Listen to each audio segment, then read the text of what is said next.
کلا انہا تذکرہ،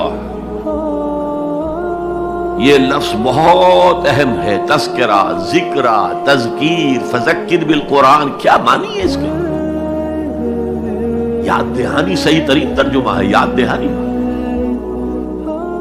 ایک ہے کسی کو کچھ سکھانا، نئی بات سکھانا، ایک ہے یاد دہانی، اسے ایک چیز معلوم تھی کوئی بھول گیا، یاد کرانا۔ جیسے آپ کے کسی دوست نے آپ کو بہت قیمتی قلم دیا تھا، آپ نے اسے بہت سنبھال کر اپنے ٹرنک میں رکھ دیا، اب سال ہا سال ہو گئے، نہ دوست سے ملاقات نہ وہ یاد، اچانک آپ نے کسی روز ٹرنک کھولا اور وہ قلم آ گیا، تو آپ کو دوست یاد آ جائے گا کہ نہیں؟ اسی لیے قرآن آفاق و انفس کے لیے آیات کہتا ہے، ہم اپنی آیات دکھائیں گے تمہیں، نشانی جس کو دیکھ کر تم ہمیں پہچانو گے۔ اور تذکرہ کا مطلب کیا ہے؟ پوٹینشلی ایمان ہر انسان کے دل میں موجود ہے،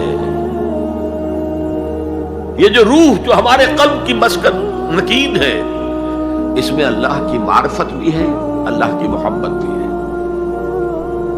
البتہ ذہول کے پردے پڑ گئے ہیں، بھول اور نسیان طاری ہو گیا ہے، ہم دنیا ہی کے اندر گم ہو کر رہ گئے ہیں، ہماری ساری دلچسپیاں دنیا سے ہیں، لہذا ہماری توجہ ہی نہیں ہے، ورنہ ہر انسان کے دل میں یہ جو یہاں ہندوستان میں کہتے ہیں آتما اور پرماتما، آتما اور پرماتما کا تو تعلق بہت گہرا ہے، ابتدا میں بنا دی گئی تھی ارواح، جب ہم سب کے سب تمام انسان آدم سے لے کر اور تا قیامت جو انسان آئے گا دنیا میں، ان سب کی ارواح پیدا کر دی گئی، اور پوچھا گیا الست بربکم قالوا بلا، یاد ہے؟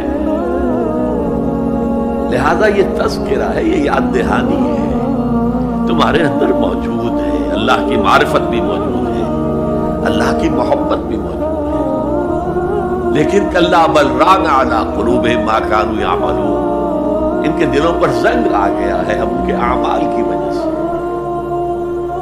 شیشہ جو ہے وہ زنگ آلود ہو گیا۔ حضور نے فرمایا ان هذه القلوب لتصدع كما يصدع الحديد اذا اصابه الماء، ان دلوں پر بھی زنگ آ جاتا ہے جیسے کہ لوہے کے اوپر پانی پڑتا رہے تو اس کو زنگ آ جاتا ہے۔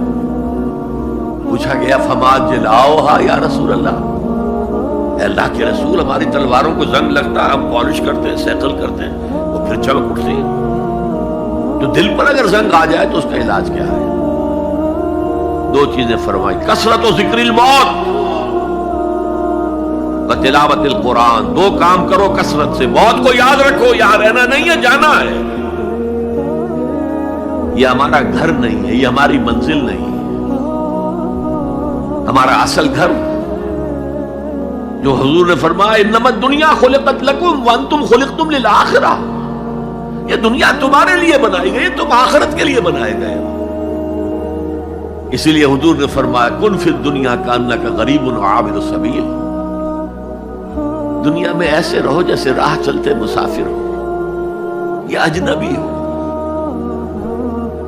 اپنے بارے میں فرمایا مالی والی دنیا، مجھے تمہاری دنیا سے کیا سروکار، انما مثلی کراکب استظل تحت شجرۃ ثم راح فترکھا، میری مثال اس مسافر کی سی ہے جو ذرا سستانے کے لیے کسی درخت کے سائے میں بیٹھتا ہے تھوڑی دیر، وہ اس کا گھر تو نہیں ہے، اس کی منزل نہیں ہے، پھر وہ اس کو چھوڑتا ہے، اپنا راستہ لیتا ہے۔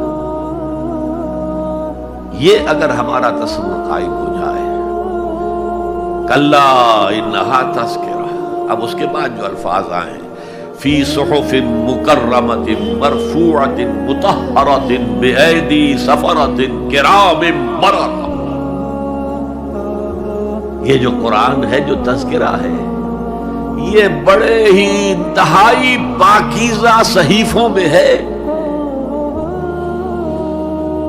فی صحف مکرمۃ، بڑے باعزت، مرفوعۃ مطہرۃ، مرفوع بلند اور انتہائی پاک، بأیدی سفرۃ، یہ کن کے ہاتھوں میں ہے؟ لکھنے والے وہ فرشتے، بأیدی سفرۃ کرام بررہ، جو نہایت باعزت ہے، بہت وفادار ہے اللہ کے۔ یعنی اصل قرآن کہاں ہے؟ لوح محفوظ میں ہے، اصل قرآن کہاں ہے؟ ابھی اگلی جو پڑھیں گے ہم، کتاب مکنون، چھپی ہوئی کتاب کے اندر ہے۔ اصل قرآن کہاں ہے؟ وَإِنَّهَا لَفِي أُمِّ الْكِتَابِ لَدَيْنَا لَعَلِيٌّ عَظِيمٌ، یہ تو اس ام الکتاب میں جو ہمارے پاس ہے، بہت بلند ہے اور بہت عظمت والا ہے۔